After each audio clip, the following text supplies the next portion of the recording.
go ahead and get started. All right, well, welcome everyone. So we're going to go through some background kind of questions that we get a lot on the information sheet. So what kinds of projects do you need to do an info sheet on? Anytime you're receiving external funds for any type of work that you're doing that has deliverables, then it's called a sponsored project. And then the policy is that all of those go through ORS. And the deliverables aren't necessarily like research data or creating some software or something like that.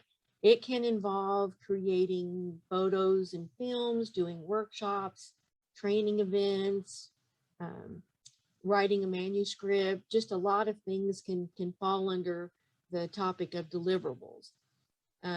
There are exceptions to if you're receiving external funds, and that is if you're going to receive a gift.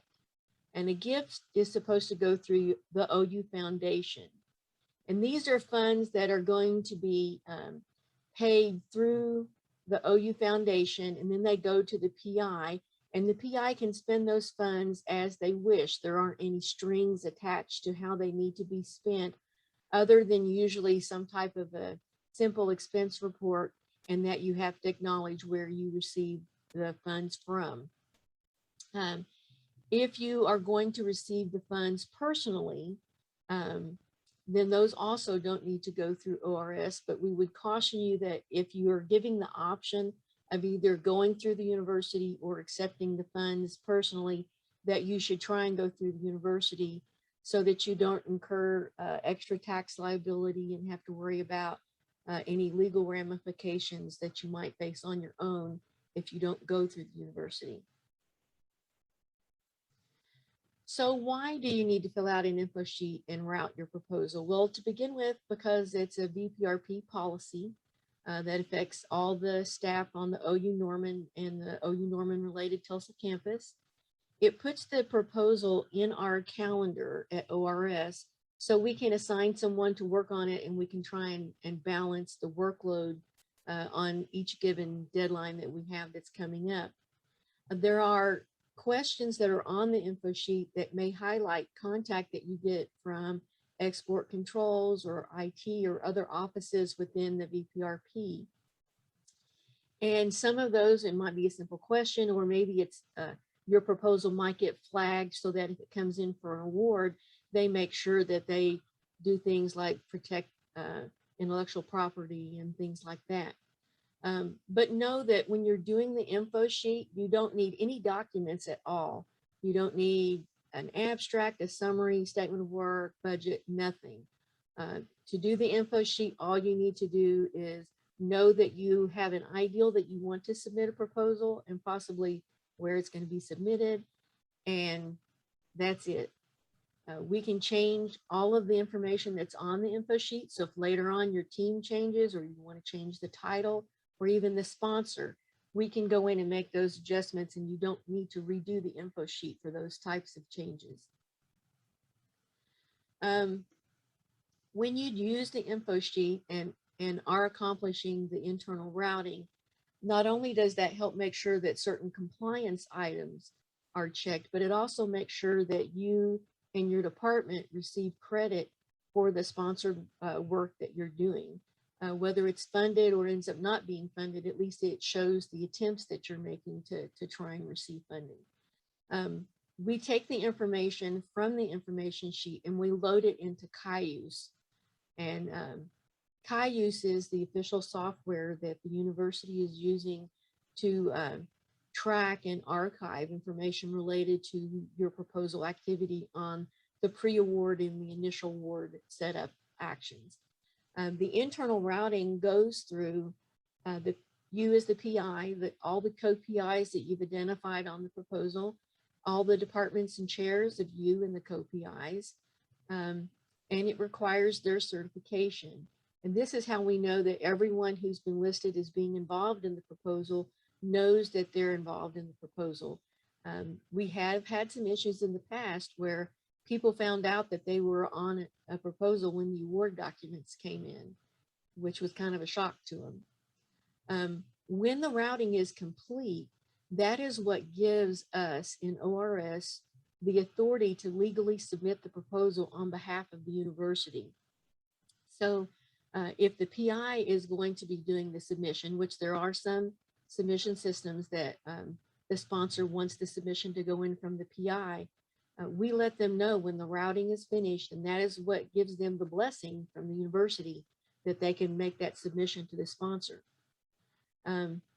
We also want to make sure that everyone's aware that the proposal and the award process is actually a two-step process. So the first step is actually the submission of the proposal.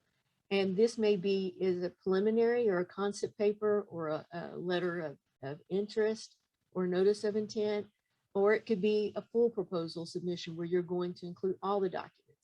It could be a supplementary submission where you're asking for additional funds, or a revised proposal where you've been asked by the sponsor to change something from the initial submission. So all of those are proposal submission actions that go through the first step, which is the budget development, ORS helping you make sure that you've got special certifications and forms completed, and that the internal routing is done for the permission to do the submit. And then you gather all of the files that are needed to do the submission. And depending on how the proposal goes in, you either send those files to your proposal development specialist, or you put them into the sponsor's application system.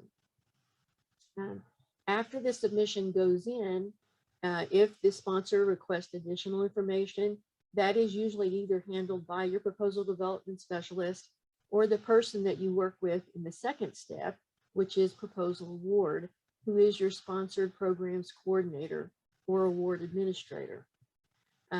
They handle the notices of awards being received, obtaining compliance approvals with like legal and the Office of Technology and Commercialization. Before your award account is set up, if you need to coordinate through IRB for animals, for humans, or IPOOC for animals, then they make sure that that's done. That helps protect the university to make sure that expenditures aren't made without all of the compliance approvals being in place. And once they make sure that all the language is correct in the award documents and everything's ready for the spending account to be set up, then we hand it off to Research Financial Services. So if a PI tries to skip the first step and submit directly to the sponsor, or try to work on a contract or an agreement before that first step is done, it holds up things that can be done on step 2, because the proposal doesn't exist in our software system, Cayuse, until that first step is done. So even though the sponsor programs coordinator can do some actions, they can't do others, and they can't officially set up the award until everything is completed in the actual proposal submission stage. I also wanted to mention, don't be alarmed if your proposal development person may call your proposal a new proposal, and it's actually the second time you're submitting it. And so it's a resubmission for the sponsor. There are a lot of times when that happens that it's counted as a new proposal from our perspective, but we'll make sure that it's marked correctly when it goes in on the submission. So when do you have to fill out an information sheet? Well, from a requirement perspective, anytime that you're asking for external funds, or you're going to be doing sponsored work, then you should be submitting an info sheet. And that includes all of the preliminary types of proposals that are out there. Fellowships, if they're going to be paid through the university, those also go through us prior to submission. I mentioned before, the only exception to this is if the sponsor is going to require that you accept the funds personally. From a timing perspective, as soon as you know that you are probably going to submit a proposal, you should go ahead and do the info sheet. We like to get them at least 2 weeks prior to the deadline, and the more time we have, the better. 2 weeks would be for an uncomplicated proposal. If you have subcontracts or cost share or a lot of special forms or real complicated instructions, then you need to allow more time.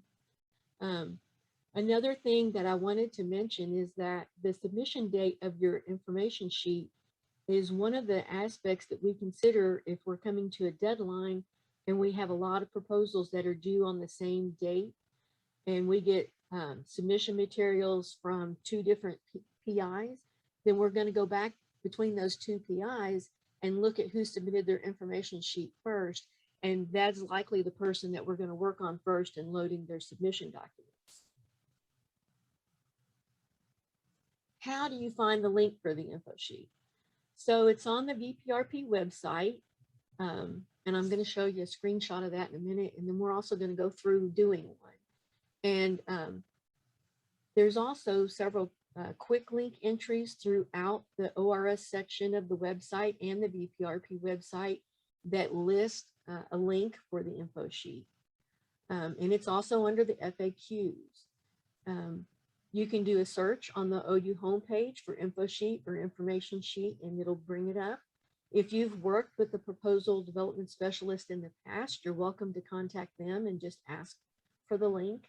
And you can also email ris@ou.edu, and they'll be happy to also send you the link for the info sheet. So here's what the screen looks like for the Office of Research Services. When you tap on Research Services, it'll open up all of these tabs. And the second tab is the one about submitting an information sheet, and it'll take you directly to that screen. I also put the actual website on the bottom if you just want to type that into your bar at the top to look for stuff, and that'll take you right to it too. So now let me stop sharing on this, and I'm going to switch over to the website.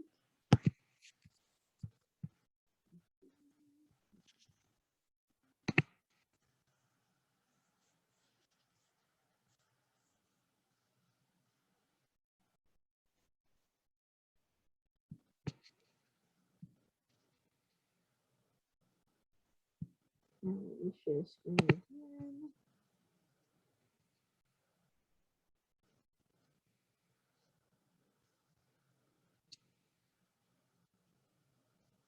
Okay, so when you go into that second tab where it says to fill out an information sheet, this is the screen that opens up.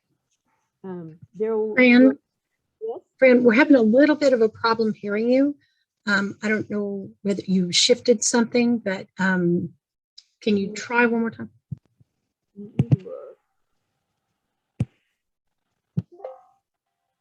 Is that better?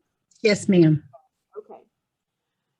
So when you open up the information sheet, this first screen here at the top usually has just a little bit of information in it. Sometimes it'll have like announcement type of information, like if something new comes out that's been added to the information sheet, or something important is going on. So for example, when we shift to teleworking during this COVID last year, we put an announcement here that there might be additional processing time because of that switch. So it's always good to read this, and we try and like bold or highlight if there's something unusual that's put there. So you'll notice some of these entries have asterisks by them. If it's an asterisk entry, then it's one that has to be made. If you're not sure of the answer, you can just type in unknown or just make your best guess at what you think the answer is. So I'm just going to call this a test so that when it goes through, everybody knows that it's not a real info sheet. You can type in whatever sponsor that you want, and the sponsor is who is sending us the funds. So we're going to pretend on this one that our submission is going to the National Science Foundation, but we're not going to be the one submitting to the National Science Foundation. It's going to be submitted by Oklahoma State University. And so we're submitting information to them, and they're doing the submission to NSF. So our funds are coming from OSU, so we are a subcontractor. And our funds are coming from a federal agency, so it's called flow through, and it's coming from the National Science Foundation. And most of the time, you don't have to type out the full name if it's a well-known organization like NSF, but it always helps if you do.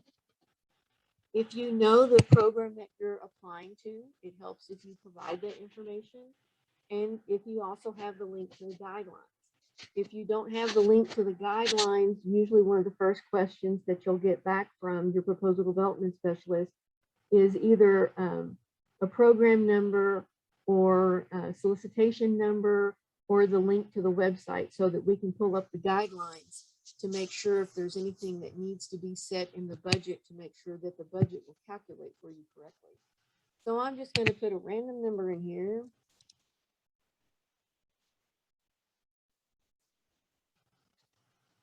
As an example, if your proposal is going to be going in for SBIR or STTR, so those are small business programs, then we want you to mark yes here, and there's a link where you can go and get additional information related to requirements for conflict of interest and how those need to be handled internally.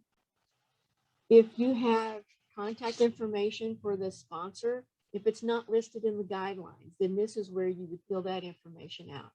A good example for this would be, let's say you're submitting to a company or a foundation, they may not even have guidelines or solicitation. So this would be a good place if you've got a person who you've been working with or talking to at that organization, then write down who that is so that we can get a hold of them if we have questions about indirect costs, or so we know who the proposal is going to be submitted to. Your deadline as required by the guidelines. So we'll just say August the 31st.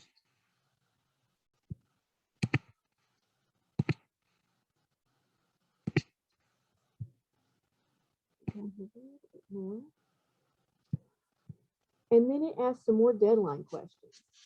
So if we are a subcontract at another organization, there's a good chance that they're going to want paperwork from OU a week or two before the deadline because they have their own internal routing processes that have to be done. So that might impact when we need to consider the guideline here within ORS. You may also have something coming up that's going to impact it. So let's say that I was fixing to travel to go present at a conference or to go overseas for some other research related work or for personal travel. And I don't want to wait until the 31st of August to do my submission. I want to try and submit it a few days before then. So this is how you tell ORS that this is what your projection is.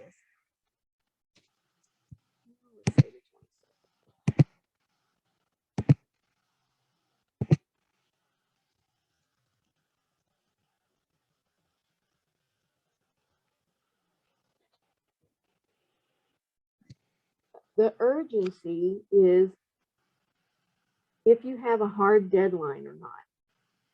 So a hard deadline is one that's a firm set date within the solicitation that you have to meet, or if you don't meet it by that date, you won't be considered for review for possible award for that particular solicitation.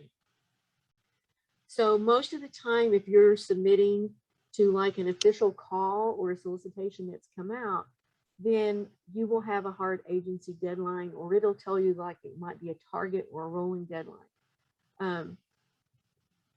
There are times that you do a submission that there's an open deadline. NSF has quite a few of those now. Or maybe you're submitting to a company, and as long as you get it in within, the next 30, 45 days or something, whatever they've given you as a ballpark. But there's not like a line in the sand, this is the exact date that it has to go in by. And if possible, means there isn't a deadline at all. You just want us to handle it, if at all possible, by this particular date, depending on what's going on with the workload within ORS. So I'm going to say for this particular proposal, it's a hard agency deadline because it's going into NSF, and it's one of the NSF ones that doesn't have a rolling deadline. Your project period start is when you want the award work to start.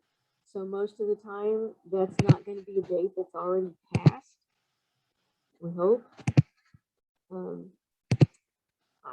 The system used to not accept the date that was passed. I'm not sure if it will anymore or not. We're going to say that this is going to last a couple of years.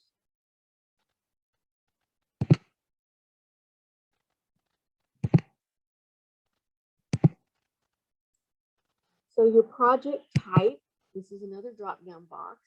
So if this is the first time that you're submitting this proposal, or if it's maybe you submitted it in the past and it wasn't selected, so you're going to go in fresh and try again, that would be a new proposal. If it is some type of a letter of intent or concept paper, random order of magnitude, any type of preliminary proposal that has to be done before a full proposal is requested or required, then you would mark it as a preliminary proposal. A revised proposal is one where an agency has come back to you and asked that you provide revised documents or a budget in anticipation that you might receive an award. An award supplement is where you already have an award, but for some reason you're getting additional funds. Maybe you are requesting it because you're doing an administrative supplement because you've had a piece of equipment break, or you're going to have personnel added to the original proposal, or maybe there's been a slight change in objective or scope and the sponsor has agreed to provide you extra funds to take care of that. And so those would be supplements. If you already have an award and the sponsor is pleased with your work and has offered you the option to receive new funds related to the prior award that you had, then that's called an award renewal. So we're going to say this one is a new proposal. Then it's going to ask for method of delivery. Most of the time, that is going to be through a sponsor submission system or grants.gov. I would note that if you're picking grants.gov, OU has the software that we use called Cayuse that we use for the internal tracking. We also have a module that assists with submissions through grants.gov. And any submission that goes through grants.gov that we can use the Cayuse system on, that is the university's preference, because the Cayuse software provides an extra layer of error checking to help prevent issues. Most of the time, NSF proposals are going to go in through Fastlane or research.gov. So we're going to pick Fastlane here. Now it starts asking questions about who's involved in the proposal. So this is where you type in your name.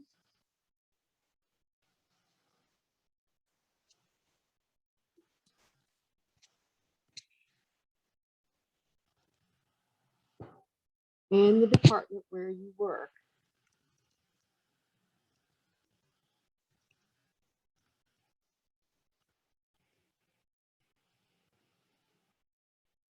Now, the percentage of credit is how much research credit for this one single proposal is being shared amongst different people that are involved who are at OU. If I am the only person at OU who's on this proposal, then it's going to be 100%. If I am not the only person here at OU who's going to be involved in the proposal, then it's going to be some other number, unless the other person is not receiving any research credit for any work that they're doing. If there are other people at OU who are involved in the proposal, then I'm going to hit add investigator. So let's say Cindy's involved with it. No matter what you pick here, our system will only let us load them as another PI.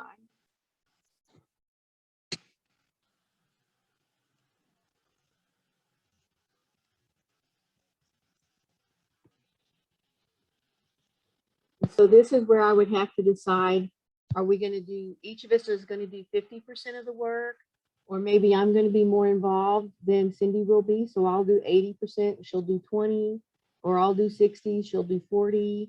So what comes up to 100% based on who's doing what levels of work? So we're going to say 50-50. If you are a person who has a split appointment in HR, then that is where you would indicate your primary department and your alternate department, and you would have to divide the split up, taking that into consideration. So for example, if I had an alternate department of research financial services,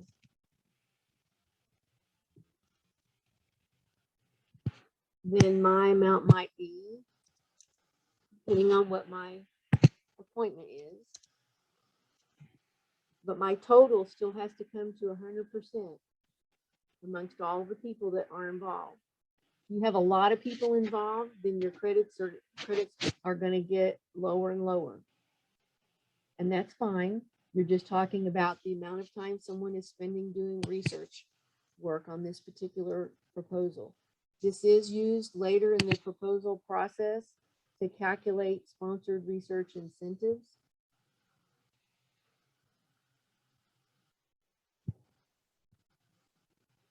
What is your contact? So is this a number within OU? If it's a cell phone, don't forget to include the area code. So I'm going to just use my office phone number.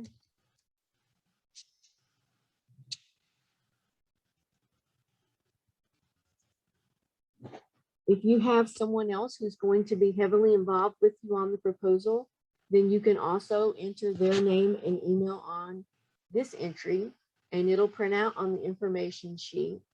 And when you get emailed, we'll also try and remember to send this person an email too, so that they also see all of the interchanges that go on between your proposal development person and you. Then we start getting into several questions related to the project. These are all project-specific types of questions. So is this proposal OU Tulsa related? All right, it would be OU Tulsa related if I was an OU Norman person who worked in Tulsa, or if the proposal was going to be involved somehow with the Tulsa campus. So I'm going to say no. Are you an OUHSC Stevenson Cancer Center member? You should know if you are. So I'm going to say no here. Is this proposal associated with an OU institute or center?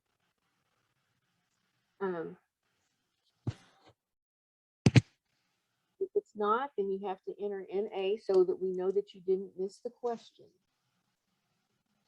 Is additional research space required? And this is going to, if you answer this, and it'll give you a definition, anything that's highlighted blue like this, if you click on it, is going to take you to an explanation of what that means. Go back to here. No problem.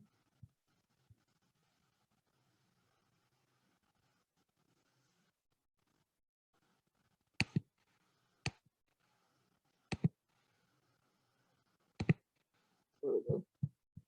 Too many tabs open. So anything blue takes you to an explanation. So if you're not sure, just click on that and see. So I'm not going to be needing any extra research space. I don't need to have any lab space or anything renovated. That's what that means. If I am needing any equipment to do this particular work, I'm expected to include the access to that equipment in the budget, or to mark this no, so that someone can come back and ask me, what do you need for this work that you are not asking for?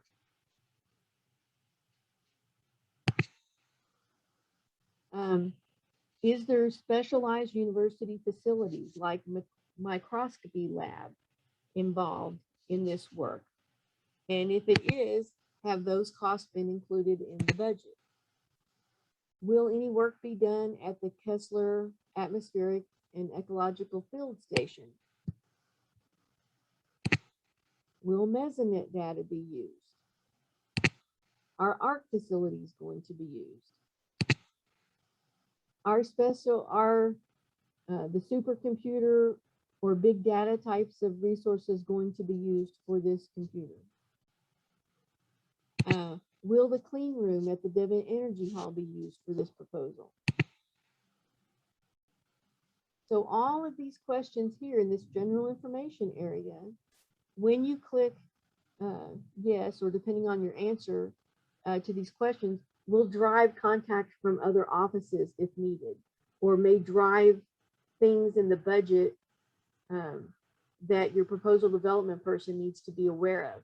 So for example, if you click you needed space, then your PDS or someone else in the VPRP is going to contact you to ask if you've talked about this with your chair, to make sure that they know that if an award comes in, you're going to need to have a new lab or some more lab space to get the work done. If you click on ARC facilities, the ARC facilities have a fee associated with their use, and we have an entry on the budget template that we would turn on if this was involved in your proposal. Then we go into the intellectual property information. So this is where you're asking questions about intellectual property associated with the proposal that you're working on. So does my proposal involve the development of technology or software? Are inventions anticipated as a result of the work? Is confidential information related to IP involved that hasn't been disclosed? And then to cover all bases, by checking this box, I indicate that I'm going to comply with the university's IP laws and make sure that everything is protected according to the Bayh-Dole Act. Then we go into conflict of interest. So these are conflicts of interest related to financial relationships that you may have with organizations that are involved with the proposed work, or relationship issues. And that's not only just nepotism, that can also be relational conflicts that you have with an organization or other people on the team. So for example, if you worked on an advisory board for company XYZ for 10 years, and now you're doing a proposal with XYZ, then you would need to indicate that you might have a potential conflict of interest because you had worked on this advisory board. An outside party looking in might see that you received funds from this company to do some work and say, well, the only reason they got that was because they used to work for that company or with that company or created that company.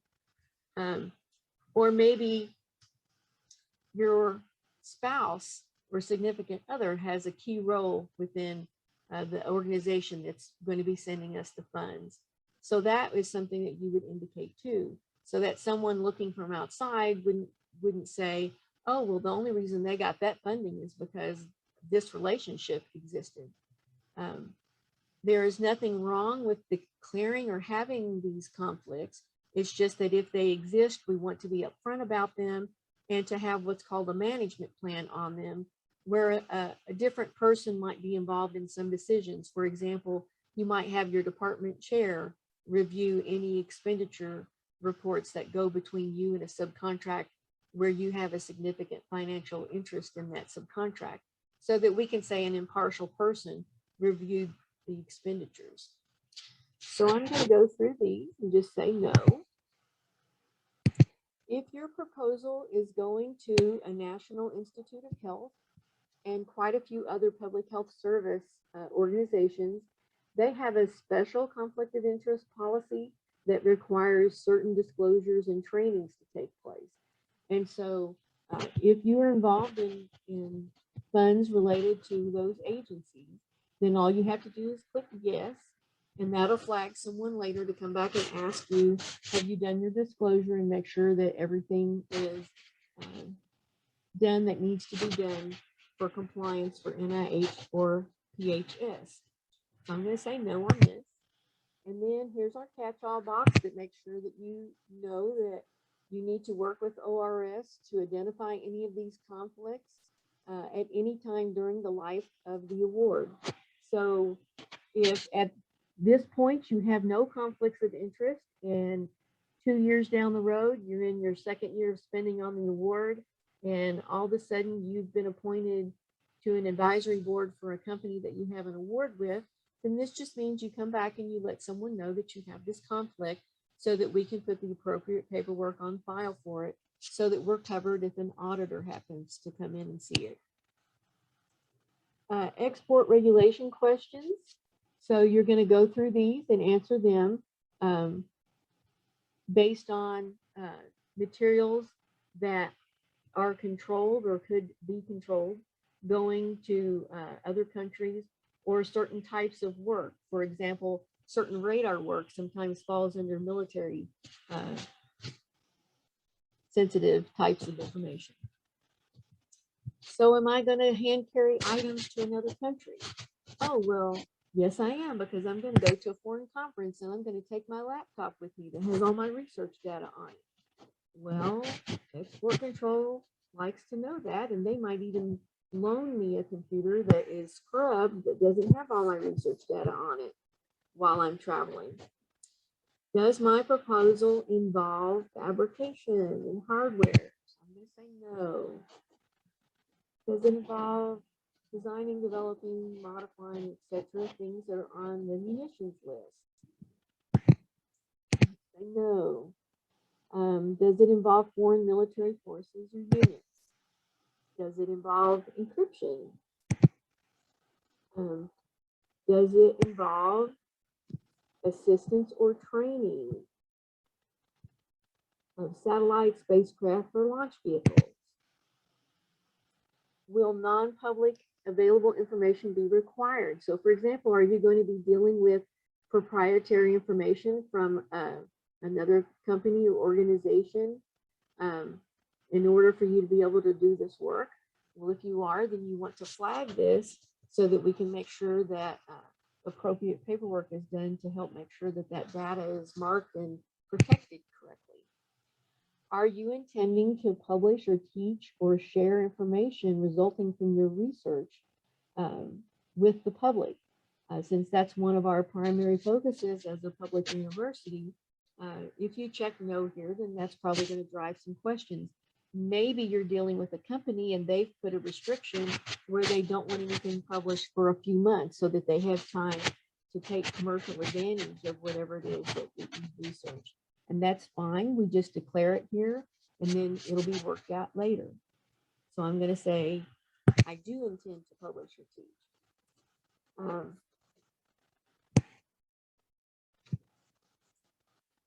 This next question is related to using controlled equipment that's been banned or put under a watch list by the National Defense Authorization Act. If you want to click here, it'll give you an explanation of what's involved. If you are not sure, I would lean towards saying no. If you believe that you will, then you should say yes, so that you can work with export control in trying to resolve those issues or declaring them, especially if your proposal is going to a Department of Defense or a NASA agency. So I'm going to say no.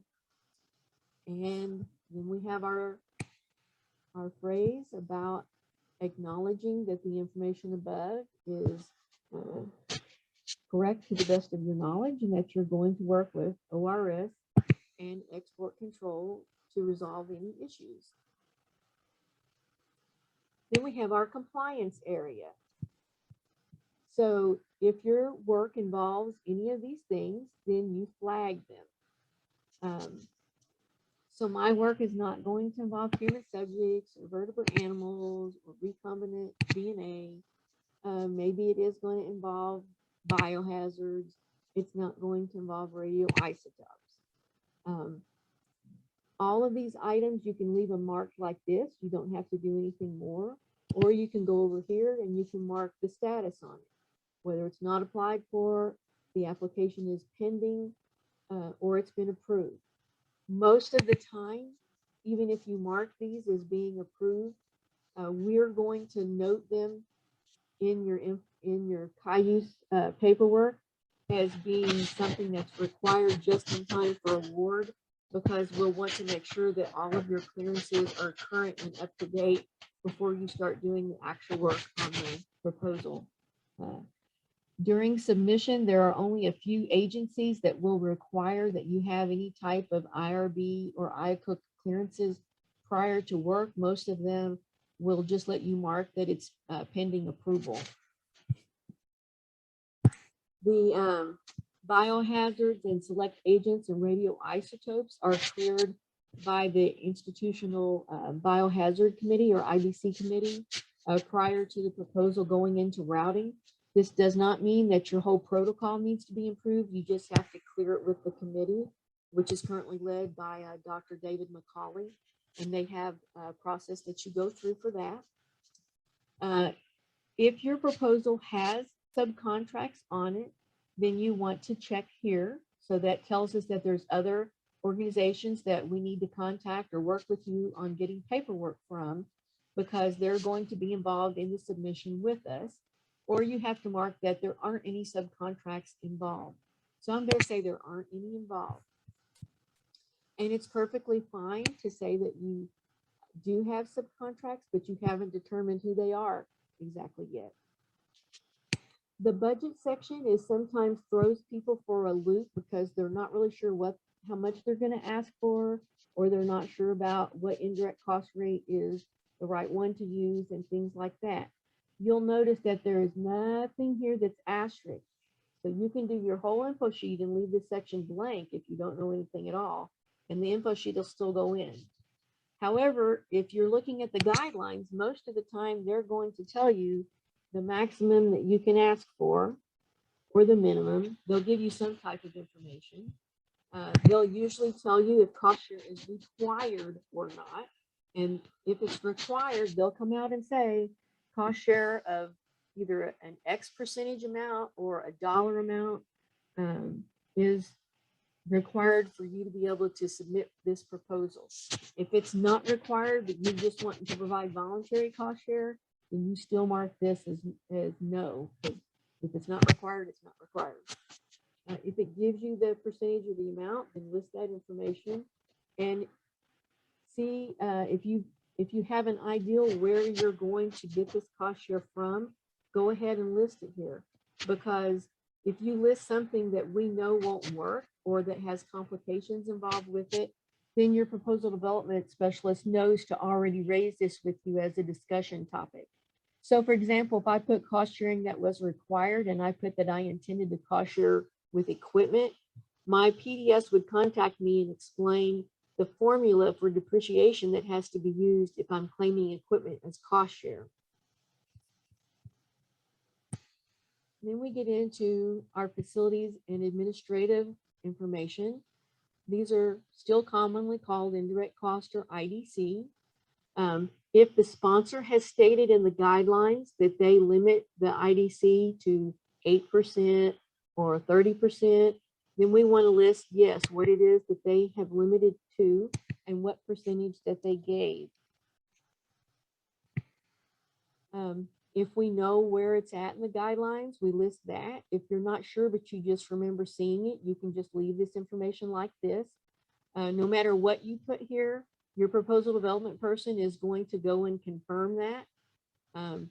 If it is something that you've just been told by a person who works for the sponsor, for example, if you're working with a foundation, then we will confirm that with the appropriate parties to make sure that it's actually an official limitation or not.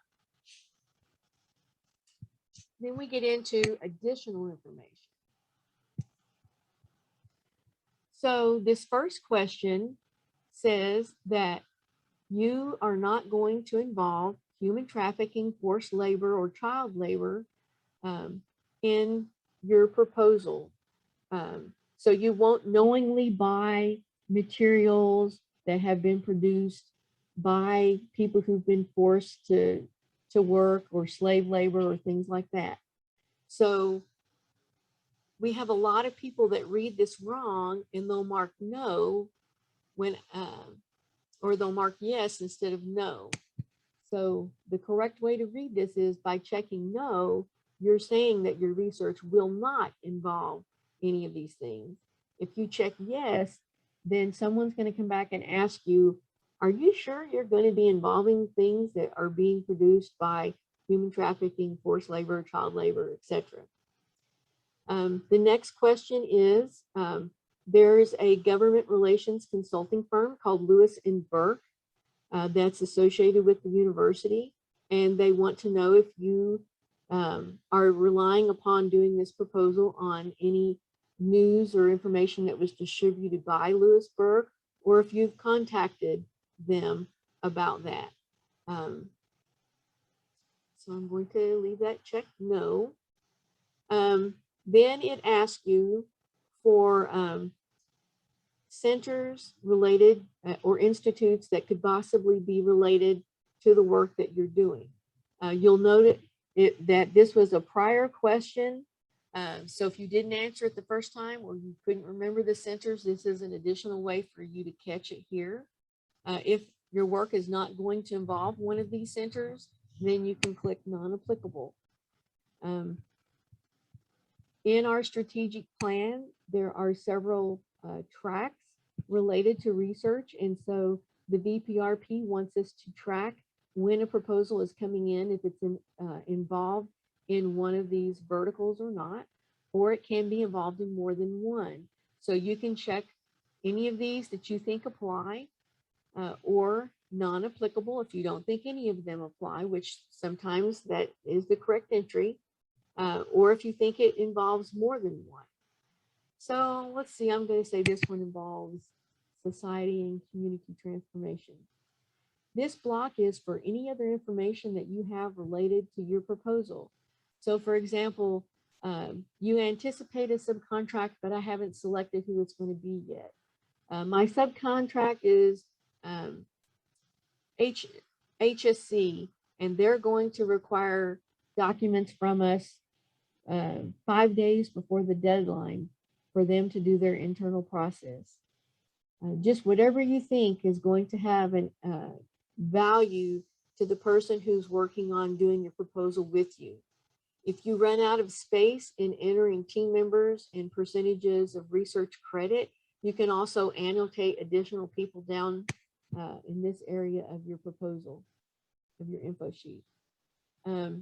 If you want a copy of the info sheet to go to someone, you can indicate who you want it to go to here. The person who is submitting it will automatically receive a copy of it. So you don't have to put yourself down here. This would be if there's an additional person like a co-PI or an administrative assistant that you would like to get a copy of. One of the things before we hit the submit button on this that I want to mention is if you are doing very much cutting and pasting, sometimes that can cause issues with the server. So like if you cut and paste a name or you're cutting and pasting information here and you get ready to hit submit and there's a problem with the submission, but it doesn't tell you where, then go back to where you cut and pasted and type in and see if that clears the error for you. So when you hit this send proposal information sheet, it should, let's see if I'm putting this right. Once it processes, it should send you either a message that you forgot to answer something, or it should send you a message that says, thank you for completing an information sheet. So here's my thank you. So if I didn't get this message, then that means the info sheet probably hasn't processed. And so nobody's going to see it. Sometimes it'll sit for a little bit and spin. If you hit submit more than once, it's going to generate duplicate copies for every time that you hit submit. So try and be patient and wait a little bit to see if it's going to go through or not. If you ever have any issues, like you're not sure if it went through, or you have a question about how to fill something out, feel free to contact ris@ou.edu or your proposal development specialist for help.